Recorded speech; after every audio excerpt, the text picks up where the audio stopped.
Good afternoon class. Yes sir. हाँ अब हो रही है। चलो let's see this. Name is XYZ, role number is undefined.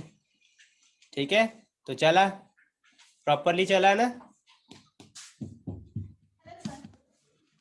Properly, चला ना अभी भी डिफॉल्ट कंस्ट्रक्टर के हिसाब से।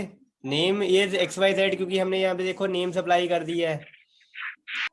If you can see we have supplied a name here, कर दिया है ना, लेकिन रोल नंबर कुछ सप्लाई किया ही नहीं हमने। तो रोल नंबर अगर कोई प्रॉपर्टी है ही नहीं है तो उसने उसको क्या बता दिया कि आपने इसको डिफाइन नहीं किया, it's value is undefined at the moment. तो अब ये कौन सा कंस्ट्रक्टर चला?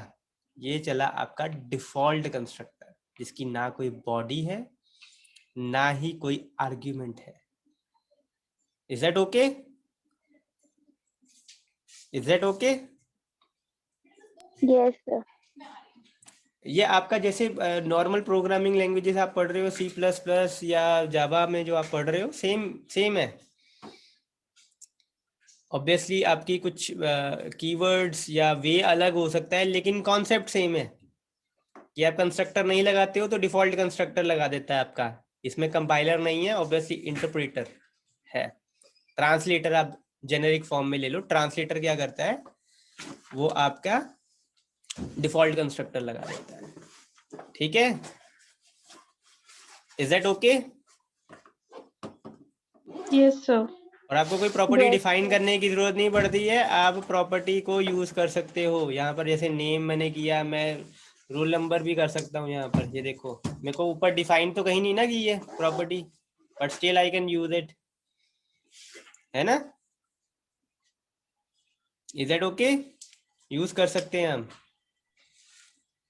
प्रॉपर्टी बना के। तो आगे आप कुछ और करते हैं, लाइक यहाँ पर एक वेरिएबल लेते हैं, या एक हम क्लास ही चेंज कर देते हैं, एक नई क्लास बनाते हैं। और ये क्लास क्या करेगी, आपका अरिथमेटिक क्लास बनाते हैं हम। ठीक है, तो ये अरिथमेटिक क्लास क्या करेगी, ये आपके 2 नंबर लेगी। ठीक है, 2 नंबर लेगी। तो एक हम कंस्ट्रक्टर पहले बना लेते हैं, पैरामीटराइज कंस्ट्रक्टर। इसमें 2 A और B 2 नंबर ले लेते हैं। ठीक है,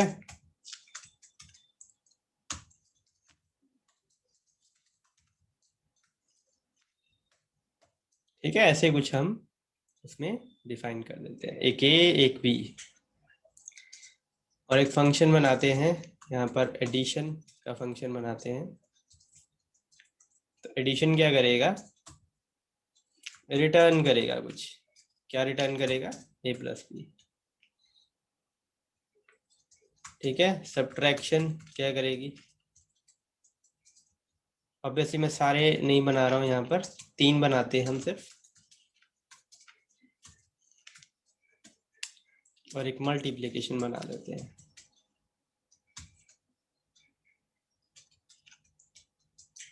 तो ये मल्टीप्लिकेशन क्या करेगी, रिटर्न कर देगी the result of multiplication. Let's see, 3 हमने मेथड बनाए हैं, एक कंस्ट्रक्टर बनाया है। कंस्ट्रक्टर पैरामीटराइज है, उसमें 2 वैल्यूज A और B 2 नंबर हम सप्लाई करेंगे। ऑब्वियसली आप स्ट्रिंग भी सप्लाई कर सकते हो, बुलियन भी सप्लाई कर सकते हो, बट ऑब्वियसली फिर आपका ये ठीक तरीके से वर्क नहीं करेंगे, इंटेंडेड तरीके से वर्क नहीं करेंगे। Let's move it now. तो यहाँ पर हम एक ऑब्जेक्ट बनाते हैं, और वैर से बनाओ चाहे आप लेट से बनाओ, आपकी मर्जी है, चाहे कॉन्स्ट से बनाओ। ठीक है, तीनों तरीके यूज कर सकते हो। तो मैं एक ऑब्जेक्ट बना रहा हूँ यहाँ पर, वैर ऐड ऑब्जेक्ट बना रहा हूँ, new arithmetic let's check the spelling, it's the same. 2 number मेरे को सप्लाई करने हैं, लेट्स से मैं 15 और 26 सप्लाई कर रहा हूँ। मैं ऐड की हेल्प से एडिशन को कॉल कर रहा हूँ, ठीक है। और यहाँ पर मैं एक और वेरिएबल ले रहा हूँ रिजल्ट सपोज, और यहाँ अलर्ट करवा रहा हूँ मैं जो भी रिजल्ट में आएगा। तो यहाँ पर हम 2 चीजें कर रहे हैं अब तो बेसिकली, एक तो क्लास को दोबारा देख रहे हैं, सेकेंडली जो हम कर रहे हैं कि फंक्शन से कुछ रिटर्न करवा के देख रहे हैं कि रिटर्न होता है या नहीं होता है। तो सेव किया, इसको रन करने की कोशिश करते हैं। ऑब्वियसली 15 और 26 पास किया है, तो रिजल्ट हमारा ऑब्वियसली एडिशन के बाद 41 आना चाहिए। तो let's see whether it is 41 और नॉट। तो ऑब्वियसली ये ऊपर का भी चल रहा है and result is not there, so it means there is some form of error. So let's check for that.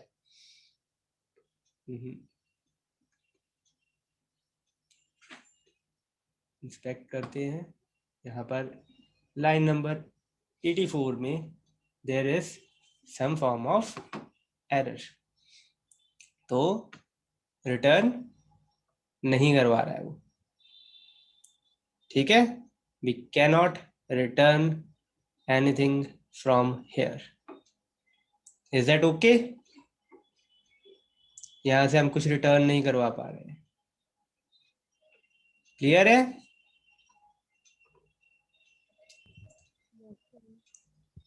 ठीक है, लेट्स ट्राई समथिंग एल्स, कि हम सिंपल ए रिटर्न कर दें अगर, तो क्या ये चलता है?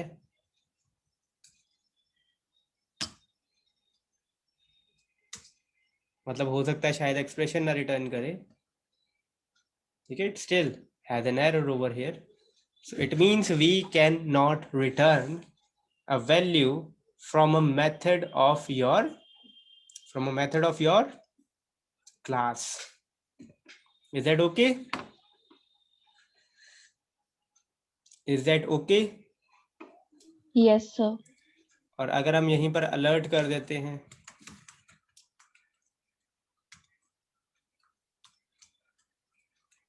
या ऑब्वियसली ए प्लस बी में कंकैटिनेट कर देगा वो उसको, but let's see what is the result. एक second, there is something else over here.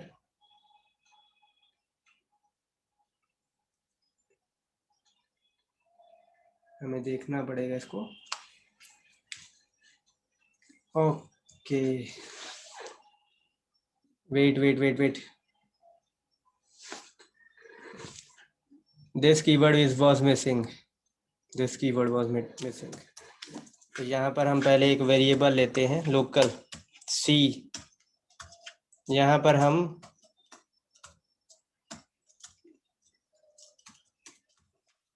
क्योंकि a और b तो यहाँ पर खत्म हो गए,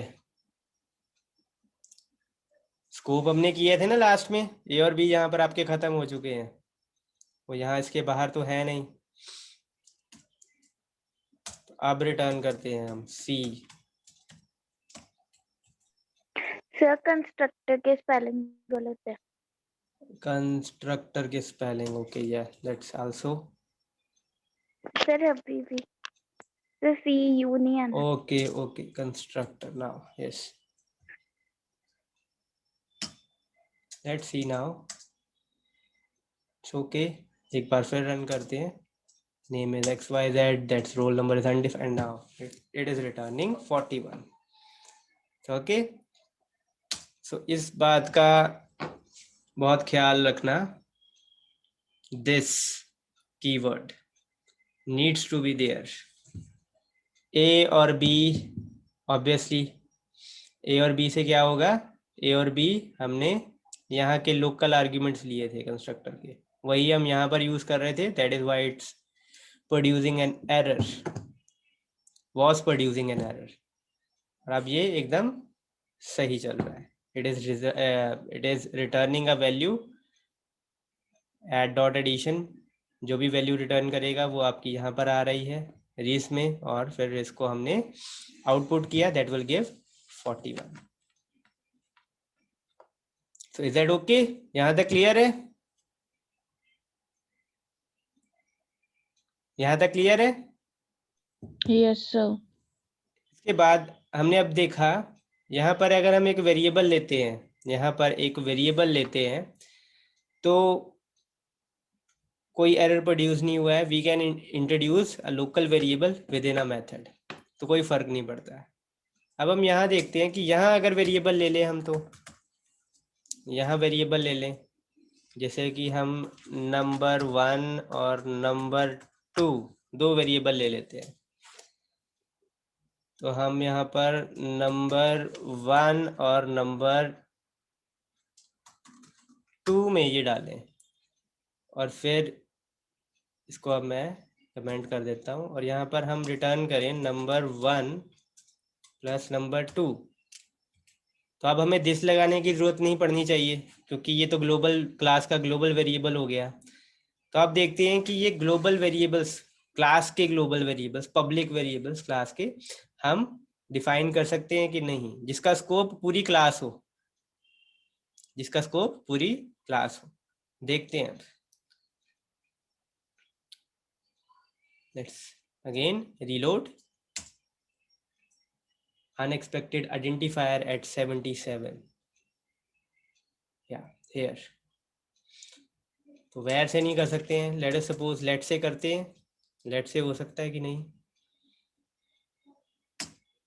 Again, so we cannot define a variable,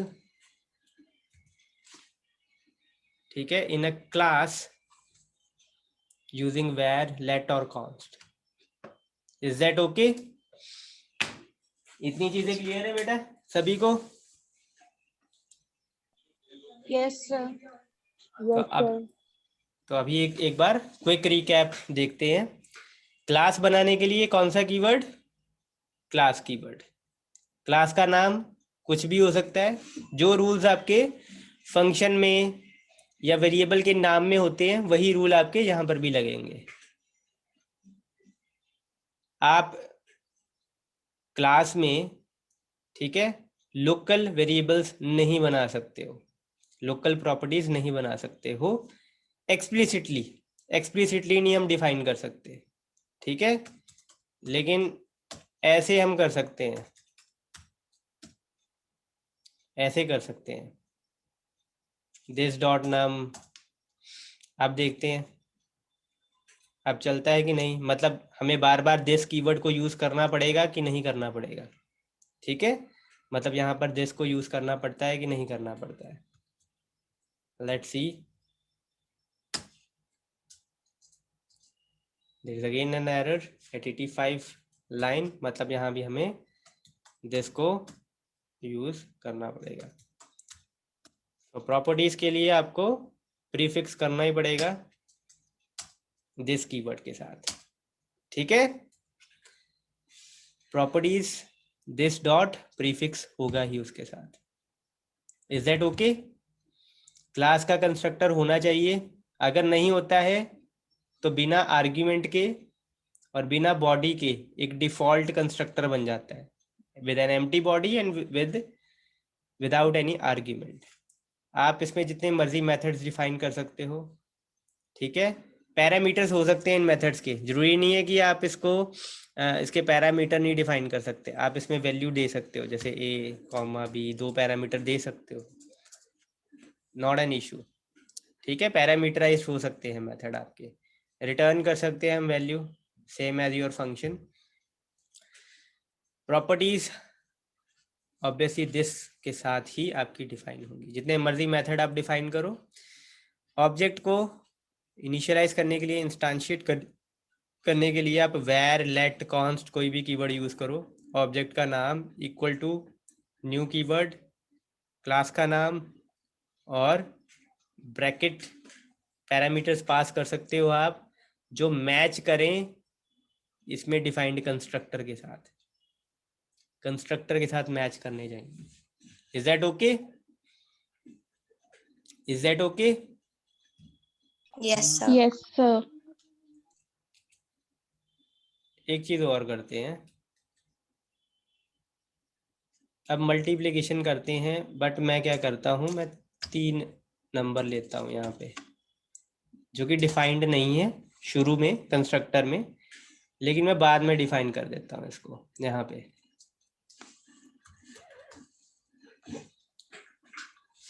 ठीक है, तो यहाँ पर मैं नंबर 3 डिफाइन कर रहा हूँ, 10। ठीक है,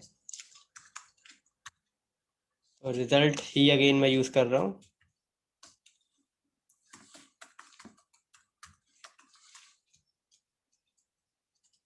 मल्टीप्लिकेशन, और अलर्ट हो रहा है आपका अगेन रिजल्ट। देखते हैं अब मल्टीप्लिकेशन में क्या किया है, तीसरा नंबर लिया मैंने, इसको पास नहीं किया था ऑब्जेक्ट के टाइम पे। Let's see the result now.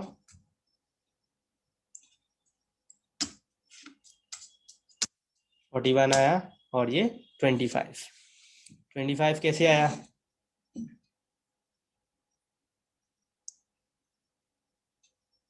कैसे आया? ऑब्वियसली मल्टीप्लाई का साइन लगाना भूल गए थे हम यहाँ पे, इसलिए उन्हें 15 + 10 कर दिया। 15 नंबर 1 आपका 15 ही है, और दूसरा नंबर हमने सेट किया 10। 15 + 10 कर दिया था, अब ऑब्वियसली मल्टीप्लाई करेगा। 15 × 10 that will be 150। Is that okay? तो तीसरी और मेन चीज ये है कि हम प्रॉपर्टी को बाहर से भी डिफाइन कर सकते हैं। मतलब जरूरी नहीं है सिर्फ कंस्ट्रक्टर ही है एक वे प्रॉपर्टी को डिफाइन करने के लिए, उसको वैल्यू डिफाइन करने के लिए। हम जो प्रॉपर्टी ऊपर डिफाइंड नहीं है, नई प्रॉपर्टी भी इंट्रोड्यूस कर सकते हैं बाहर से, ऑब्जेक्ट को डिक्लेयर करने के बाद, इंस्टांशिएट करने के बाद। ये आपको जावा में नहीं मिलती है, C++ में ये फैसिलिटी नहीं मिलती है, but you can have this facility in JavaScript. You can declare and define new properties. Is that okay? कोई भी चीज में डाउट हो पूछ लो, पहले किसी भी चीज में डाउट हो पूछ लो। और नेक्स्ट लेक्चर में आपका पेपर डिस्कस करेंगे बच्चे, do attend that lecture.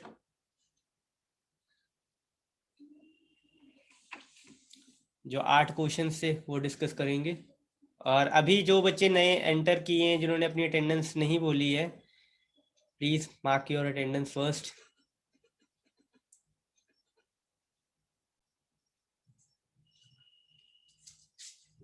You can ask for your doubts, बच्चे। We have 6 minutes remaining in this class. You can ask for your doubts.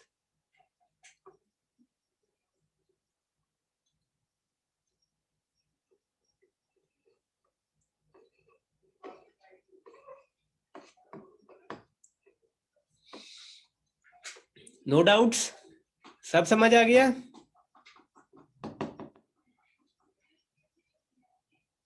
सब समझ में आ गया बच्चे सभी को?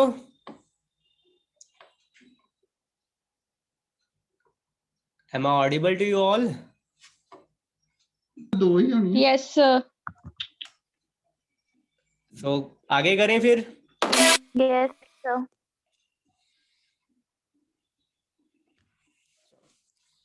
आगे आपका एक टॉपिक आता है बच्चे, सेटर और गेटर मेथड। आपने जावा में भी सुना होगा इसके बारे में, सेटर और गेटर मेथड के बारे में। Setter method as a name suggest किसके लिए यूज होता है? सेट करने के लिए, वैल्यू सेट करने के लिए यूज होता है। और गेटर मेथड वैल्यू गेट करने के लिए यूज होता है। तो आपकी ये कोई प्रॉपर्टी है, नेम है, नंबर है, कुछ भी है, अगर आप सेट करना चाहते हो तो आप सेटर मेथड को यूज कर सकते हो, आप गेट करना चाहो तो गेटर को यूज कर सकते हो। तो जावास्क्रिप्ट में अगर आप सेटर और गेटर मेथड लगाना चाहते हो, जैसे मैं अरिथमेटिक क्लास में लगाता हूँ, मैं लिखता हूँ सेट प्रॉपर्टी नंबर 4, इसको सेट करना है, लेट्स से इसको सेट करना है हमने, और यहाँ मैं आर्ग्यूमेंट भी पास कर देता हूँ, लेट्स से x, कोई एक आर्ग्यूमेंट पास कर देता हूँ। दिस डॉट नंबर 4, ठीक है। तो सेट करने के लिए कीवर्ड यूज होगा सेट, और यहाँ पर नॉर्मली हम उस वेरिएबल का नाम लिखते हैं जो हमने सेट करना है, आर्ग्यूमेंट पास कर रहे हैं जो वैल्यू हमने सेट करनी है, ठीक है। सिमिलरली गेट करने के लिए आप गेट लिखते हो, लेट्स से मेरे को नंबर 4 ही गेट करना है, इसमें आर्ग्यूमेंट की जरूरत नहीं है, और रिटर्न कर रहा हूँ दिस डॉट नंबर 4, गेट कर रहा हूँ, रिटर्न कर रहा हूँ मैं, ठीक है। Is that okay? First of all syntax देखो, कोई डाउट हो रहा हो तो पूछ लो।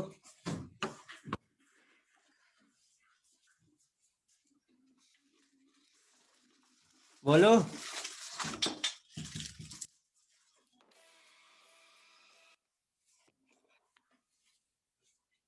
बोलो बच्चे।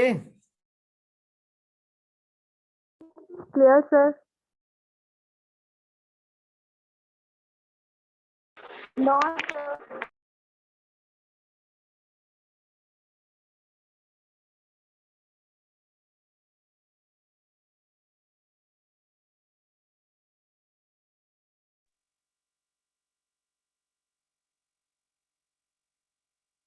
No doubts?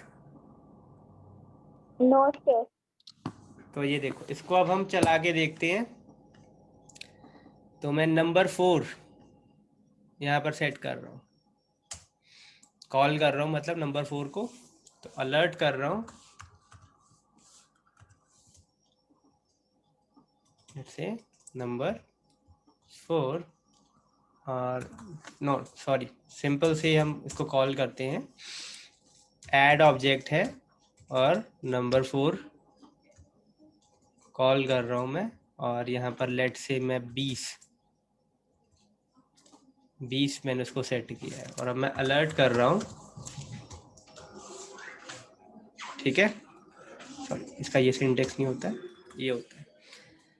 और नंबर 4 को मैं अब गेट कर रहा हूँ, डॉट नंबर 4, लेट्स सी इसका क्या वैल्यू आता है। एक सेकंड पहले हम रन करते हैं, फिर इसको डिस्कस करते हैं। There is an error over here,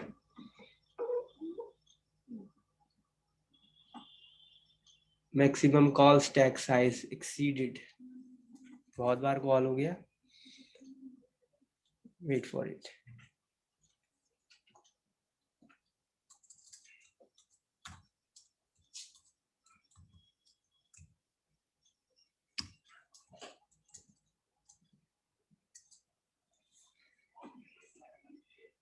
maximum call stack size exceeded, okay, range 101 line देखते हैं, ओके ओके ओके ओके, दोनों में से कहाँ पर फर्क आता है वो पहले देख लें।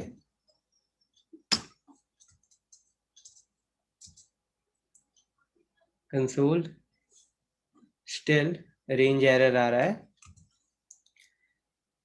चलो, the meeting is about to end, इसको नेक्स्ट लेक्चर में कंटिन्यू करते हैं, ठीक है।